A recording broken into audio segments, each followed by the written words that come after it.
یہ رومیوں کا اقتدار کا زمانہ تھا جب حضرت مسیح بھیجے گئے. اقتدار ان کا تھا، اگرچہ لوکل انہوں نے ایک حکومت یہودیوں کی قائم کر رکھی تھی. جیسے ہمارے ہاں انگریز کے دور میں یہ ریاست بھاولپور ہے، نواب بھاولپور بیٹھے تو کوئی اختیار تو ان کا نہیں ہوتا تھا. وہ تو ریزیڈنٹ انگریز بیٹھا ہوا ہے، وہ سارے معاملات تو وہ کنٹرول کرتے تھے. یہ ایسے ہی راج جو ہے راجا مہاراجا نواب، تو اصل حکومت تو انگریز کی تھی.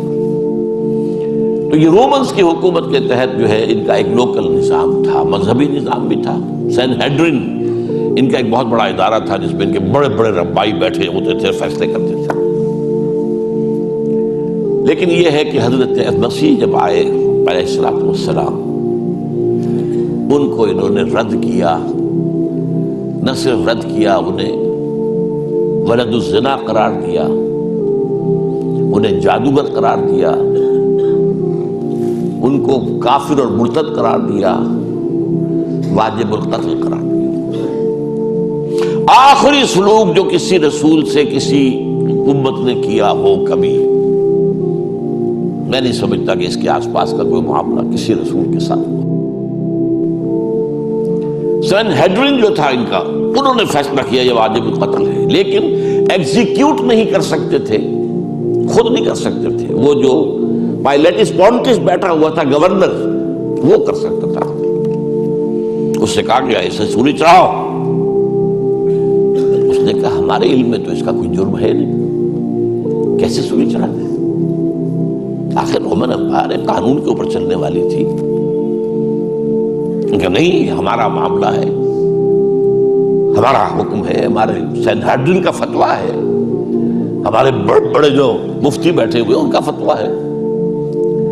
تو یہ الفاظ آتے ہیں انجیل کے اندر کہ اس نے تشلا منگایا پانی کا، اس میں ہاتھ دھوئے اور کہا I wash my hands of the blood of Jesus. دیکھو میں تو اپنے ہاتھ دھو رہا ہوں اس یسوع مسیح کے خون کے پھیلانے میں میرا کوئی ہاتھ نہیں ہے. You will be responsible. ان کا ہاں ہم سب لیتے ہیں اپنے اوپر گناہ، اس کا لیتے ہیں، ہم لیتے ہیں. اگر کوئی گناہ ہے تو ہم پر ہے اور ہماری اولاد پر ہے. اتفاق سے اسی ہفتے جو آیا ہے نیوز ویک، اس میں ایک مضمون ہے یہ جو قانون جو ان کا معاملہ تھا، یہ ان کے ہاں طے شدہ رہا ہمیشہ عیسائیوں کے ہاں کہ یہودیوں نے قتل کیا ہمارے جو بھی وہ خدا کا بیٹا جسے کہتے ہیں، خدائی کہتے ہیں. لہذا یہودیوں کی سخت دشمنی تھی، سخت نفرت تھی، انہیں بری طریقے سے جو ہے وہ کچلتے تھے، قتل بھی کرتے تھے، قتل عام بھی کرتے تھے. یہ سب کچھ ہوتا رہا. لیکن 1965 میں جو مر گیا ہے پوپ، اس نے کہا کہ نہیں، ان یہودیوں پر وہ جو ہے مسیح کے خون کا کوئی ذمہ داری ان پر نہیں ہے. تو اس کے خلاف کچھ ان کے جو ہے جو بشپس ہیں انہوں نے بغاوت کی کہ یہ غلط ہے، یہ کیسے تم نے بدل دیا معاملہ، یہ بائبل میں لکھا ہوا ہے. 1965 برس کے بعد تمہیں یاد آیا ہے.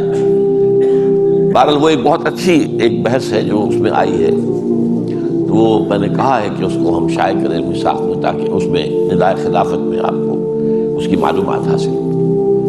بہرحال انہوں نے بس پڑھتے تو سولی پر چڑھا دیا. اللہ نے کیا کیا یہ چھوڑ دیجیے کیا کیا. اللہ نے اٹھایا، زندہ اٹھایا.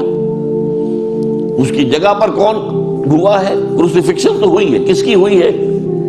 وہ سینٹ برنباس جو ہے حضرت مسیح کے حواریین میں سے ایک کی انجیل جو ہے ایونجیلیم برنابے، سینٹ برنباس کی انجیل، اس کے اندر واقعہ لکھا ہوا ہے کہ اصل میں جس حواری نے غداری کر کے پکڑوایا تھا، گرفتار کروایا تھا حضرت مسیح کو، اس کی شکل حضرت مسیح کی بنا دی گئی اللہ تعالیٰ نے. اور جب وہ فوجی داخل ہوئے ہیں رومی گرفتار کرنے کے لیے، تو اس سے پہلے ہی اللہ کی طرف سے 4 فرشتے آئے ہیں، چھت پھٹی ہے اس کوٹری کی، اور وہ حضرت مسیح کو لے گئے. اب یہ گھبرایا ہوا باہر نکلا، تو بقیہ جو حواری تھے وہاں ان کے اے ہمارے استاد، اے ہمارے آقا. بس وہ رومنز نے سمجھا یہی ہے، اس کو پکڑا اور وہ ہے جو سولی چڑھا ہے. یہ ہے ہمارے ہاں نہیں ہے، یہ نہ قرآن میں ہے، نہ حدیث کی کسی کتاب میں ہے، نہ میرے علم کی حد تک کسی تفسیر میں ہے. یہ تو پچھلی صدی میں پوپ کی لائبریری سے برآمد ہوئی. اس لیے کہ آپ کو معلوم ہونا چاہیے کہ انجیلیں سینکڑوں تھی تعداد میں، 300 انجیلیں تھیں. ان میں سے 4 سلیکٹ کی انہوں نے کہ یہ ہمارے ہاں کینونیکل کہلائیں گی، قانونی. مستند انجیلیں 4 ہیں، متی کی ہے، مارک کی ہے، لوک کی ہے، جان کی ہے، 4 ہیں۔ تو گویا کہ 296 تو اپوکریفل کہلاتی ہیں، غیر قانونی، غیر مستند انجیلیں موجود ہیں۔ ان میں سے ایک انجیل ہے برناباس کی۔ آپ وہ مانتے ہیں کہ ہاں برناباس حضرت مسیح کے حواریوں میں سے ایک تھے، یہ مانتے ہیں، لیکن انجیل کو نہیں مانتے۔ وہ کہہ رہے ہیں کسی مسلمان نے لکھی ہے، مسلمان نے لکھی ہوتی تو مسلمانوں کے علم میں ہوتی، مفسرین نے کئی حوالے دیے ہوتے۔ قرآن مجید میں یہ تو ہے اللہ نے اٹھا لیا، کب اٹھایا، کس وقت اٹھایا، کیسے اٹھایا، یہ قرآن میں نہیں ہے۔ عقیدہ ہمارا ہے اللہ نے زندہ اٹھایا ہے، وہ دوبارہ آئیں گے، ان پر موت وارد نہیں ہوئی۔ بہرحال وہ تو معاملہ ختم ہوا، اس کو سولی دے دی گئی۔